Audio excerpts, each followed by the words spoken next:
Junho 3, João 13, de 18 a 38. Jesus tinha acabado de lavar os pés dos discípulos e dito a eles que o maior no reino de Deus é o menor. Que quem quisesse ser exaltado deveria se humilhar e todos deveriam imitar o seu gesto, fazer o que ele estava fazendo. Então ele continua: eu não falo de todos vocês, eu conheço aqueles que escolhi, mas é preciso que se cumpra o que está na Escritura. Aquele que come pão comigo é o primeiro a me trair, conforme está escrito. Digo isso agora antes de acontecer, para que quando acontecer, vocês acreditem que eu sou. Eu sou é o nome de Deus. Ele está dizendo: vocês aí vão acreditar que eu sou, porque vocês vão ver que eu já tinha falado antes. Eu garanto a vocês, quem recebe aquele que eu envio, está recebendo a mim. E quem me recebe, está recebendo aquele que me enviou. Depois de dizer estas coisas, Jesus ficou profundamente comovido e disse com toda clareza: eu garanto que um de vocês vai me trair. Desconcertados, os discípulos olhavam uns para os outros, pois não sabiam de quem Jesus estava falando. Um deles, aquele que Jesus amava, aqui a passagem que diz, aquele é o discípulo que Jesus amava, João, né? Atribui-se a João. Amava, quer dizer, tinha mais afinidade. Ele também amava Marta, amava Lázaro. Esse estava à mesa ao lado de Jesus. Simão Pedro fez um sinal para que ele procurasse saber de que Jesus estava falando. Então o discípulo se inclinou sobre o peito de Jesus e perguntou: Senhor, respeito, de quem estás falando? Jesus respondeu: é aquele a quem vou dar o pedaço de pão que estou umedecendo no molho, na ceia de Pessah. A pessoa pega o pão e passa naquele molho, e representa a argamassa do Egito, a escravidão. Então Jesus pegou um pedaço de matzá, molhou e o deu para Judas Iscariotes, filho de Simão. Nesse momento, depois do pão, Satanás entrou em Judas. Então Jesus lhe disse: o que você pretende fazer, faça logo. Se apossou. Então isso mostra que é possível que uma pessoa da igreja esteja endemoniada, porque ele era da igreja, ele era da comunidade de Jesus, que Satanás entrou nele. Você pode dizer: eu sou da igreja, na igreja não tem endemoniado? Daí sim. Se tinha na igreja com Jesus, não vai ter quando ele não está? Aí ele falou: vai fazer o que você tem que fazer. Ninguém presente compreendeu por que Jesus havia dito isso. Como Judas era responsável pela bolsa, pelo dinheiro, alguns discípulos pensaram que Jesus o tinha mandado comprar o necessário para a festa ou dar alguma coisa aos pobres. Judas pegou um pedaço de pão e saiu imediatamente. Era noite. Quando Judas saiu, Jesus disse: agora o Filho do Homem foi glorificado, e também Deus foi glorificado nele. Deus o glorificará em si mesmo e o glorificará logo. Filhinhos, vou ficar com vocês só mais um pouco. Olha a maneira de falar, como um pai fala com seus filhos.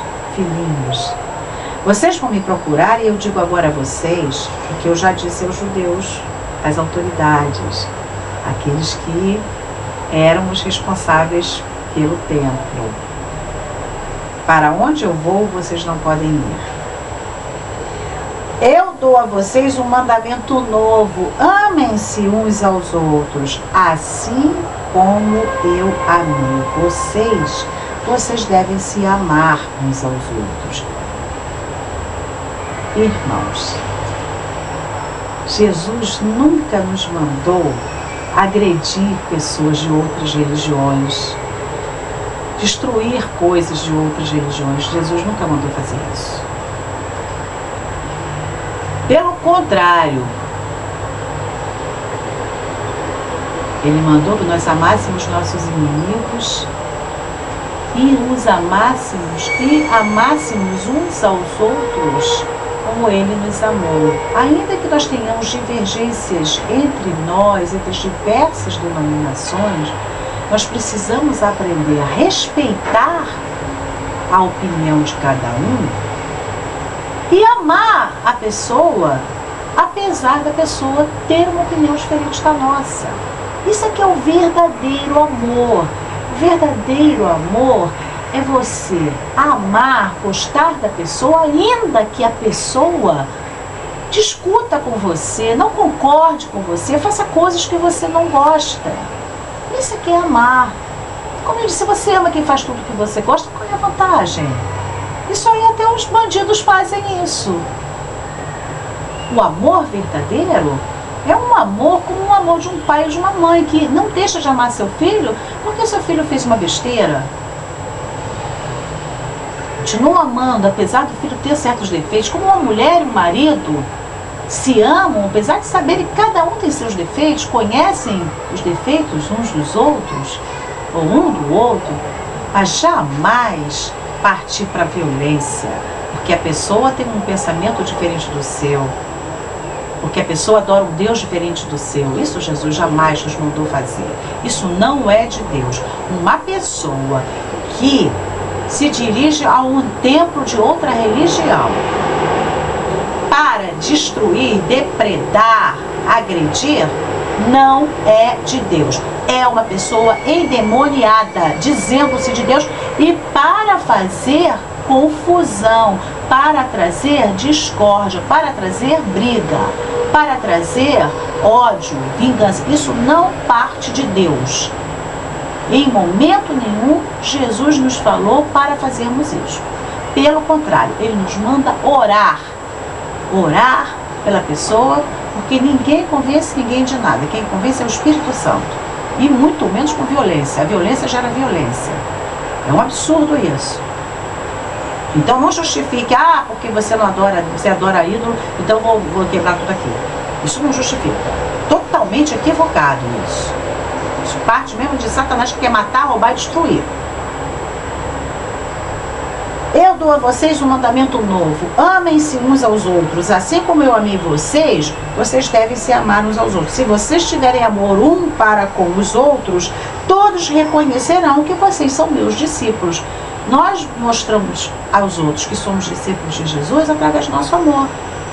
É através disso que ele falou que nós seríamos reconhecidos como os discípulos dele.